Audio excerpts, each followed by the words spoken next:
I'd have to say that, yeah, leaf mould is far superior to peat. Peat is used as a base in these mixes and in commercial mixes precisely because it has low levels of fertility. So that whatever fertility they add, which will be in the form of some chemical, they can state, they know exactly how much fertility is in that mixture. So that's its value. And the problem with leaf mould in practice is it does tend to dry out and contract, and then it's hard to wet again. So if you leave your plants for a couple of days too long, and then you put some water on, the water runs straight through. It doesn't actually absorb in the same way as leaf mould does. And that's one point. Another is the aim of a commercial potting compost is to make it as light as possible, so that when it's imported from the other side of the world, or from Holland, as a lot of plants would be, it doesn't weigh so much in the transport and distribution of it. So you can have a lot of this kind of stuff in it, fluffy, light. This is the vermiculite. And again, both the vermiculite and the perlite are these basically bauxite, aluminium rocks, which are superheated and pop like popcorn. So if you imagine the way a maize grain suddenly pops and gets about 10 times bigger. So these got a lot of air, and that's air space. Remembering that plants need not just moisture, but air to actually breathe at the root. So they don't want to be saturated and drowned. So that's why you're not going to get a lot of soil in a multi-purpose compost or in the plants that you buy. However, soil as a base, as part of the mixture for growing plants, is wonderful. It'll hold moisture for longer, and yeah, both in terms of compost and soil, they can hang on to moisture and wait until the plant roots require it, and then they'll yield it up at a kind of microscopic level. And also, this is relevant to where are we going to plant these plants out.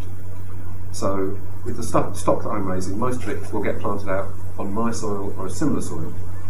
And if I have that same soil in the mixture that I'm using, then the plants are going to be adapted to the site that they're going to go onto. And that is a caution against buying in too many plants, partly because that costs a lot of money, but also you're buying in a plant which may have been raised in coconut fibre, might have some chemical fertiliser in it, but it won't have a soil, unlikely to have soil in, especially not your soil. And yeah, then when your plants are transplanted into your soil, having been brought in, they'll have trouble adapting. It'll be a change. Similar to, they might be raised in a greenhouse, and then they're planted outside, so it's a change from hot to cold, and that will produce a check to growth. But yeah, worth, again, tracking back the sessions on fertilising and cultivation to get your soil weed-free, so that when you use it in these mixtures, it's not going to have loads of weeds that will then compete. That's the caution against recycling your own materials. If you've allowed pernicious weeds to set seed in them, then they're going to germinate in your seed tray, and you'll have to separate them out. So it's just good long-term practice of storing up these bulky materials allows you to have this extra capacity, and longer term it really is worth it. And yeah, the other reason for the title of this leaflet, it's called Growing Media. So a medium is just a substrate, something to grow in. And the reason that I've used that word instead of the word compost is because we've talked about compost, and I've shown you the composting process, and that is garden compost, made in a great big heap and left for 9 months, 12 months at least before it's ready to use. But that is very different material. That is stodgy, fertile, and if you try growing seeds in there, there are still microorganisms present in the compost which will eat your seeds when they try and germinate. And I've had quite a few people who have made this mistake. They've heard the word compost, and they've diligently made lots of garden compost. Wonderful.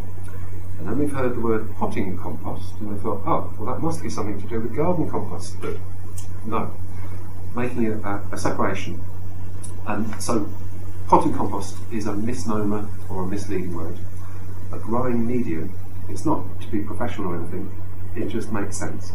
And like with a lot of other suggestions that we hear through the media, then you're not misled into a mistake which could actually take up lots of your time and your effort.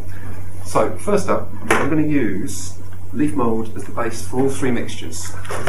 And I won't be doing a kind of formal recipe by measuring everything out, either in terms of volume or in terms of weight.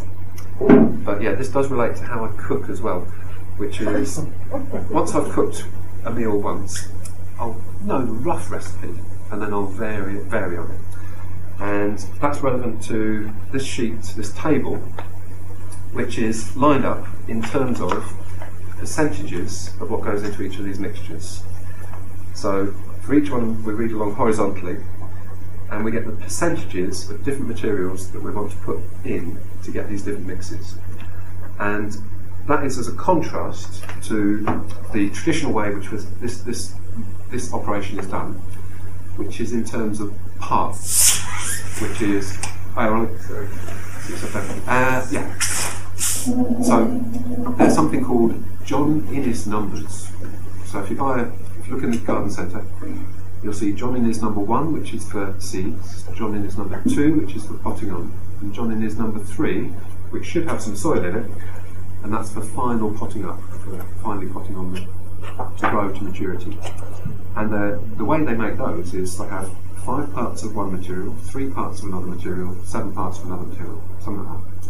So you get a weird fraction, which is a bit harder for us to handle mathematically. But the advantage of that is it allows you to have that at any scale. So your one part could be a cup, a bucket, a wheelbarrow, or tons of material, depending on what scale you're working at. But these percentages, they work well with the modern mind, and you can still scale them up depending on what scale you want to work on. So let's make a bit of, first up we'll make the cuttings mixture. So I've got a quantity of leaf mould in there, and I'm going to add about as much of this grit, and then a little bit either perlite or vermiculite. If you look at the texture of the vermiculite, it's slightly smaller. I'm going to save that for seed mixture, seed medium, and I'll use some of the larger grained perlite as part of this cuttings mixture. So I've got grit. I could also have a little bit of sand in there, and the combination of those is going to be just right. It's light, fluffy, open, low in fertility, and that's going to be great for cuttings. So they can be quite gritty, bigger structure, and that again allows, as the roots of a new cutting just begin to fall on the old bit of wood, allows it to very easily penetrate through this material. So that's cuttings. And then a slight variation on that, we're after a seed mix which is going to have a smaller structure. So this would be suitable for sowing small seeds into. And this is actually sharp sand, which is a bit grittier than fine sand. There is something called silver sand or horticultural sand, and that's worth buying in some if you can. And again, by saving all the main materials like the leaf mould, the compost and manure, hopefully you'll have enough cash left over to actually buy some things in like sand, perlite, vermiculite. And yeah, just to mention, there's all types of different sand depending on where it's come from, what it's constituted of. Up in Scotland there's some whole beaches that are just broken up shells, and that forms of sand. So they have calcium in them, and they'd be different from a silica-based gritty sand. And yeah, the caution is, sometimes if you have builder's sand, or what you'd use for mortar and building, that might have salt left in it. So you're after a washed sand, and salt would react badly with certain seedlings, and long term it could build up in the soil. You get a process where the salts evaporate, accumulate at the surface, and you get white salts at the surface. Anyway, so to that much leaf mould, I'm going to add nearly as much sand, and in this case the vermiculite is a smaller particle size, and that's going to be my seed compost. Let's see if that will work with that. I'm demonstrating different ways of mixing up. So I like mixing by hand, And when you're mixing by hand, also some of your sweat is coming off onto the material. And believe it or not, your sweat has growth hormones or auxins in it, which are actually going to encourage growth. And when I come to cuttings, if I remember, I'll mention that salt is also a fungicide. So your sweat, you could actually put that on whenever you break one of these cuttings. If you've got a break in it, an open wound, if you actually put a bit of salt on it, that's going to stop it rotting off, reduce the danger of fungal invasion.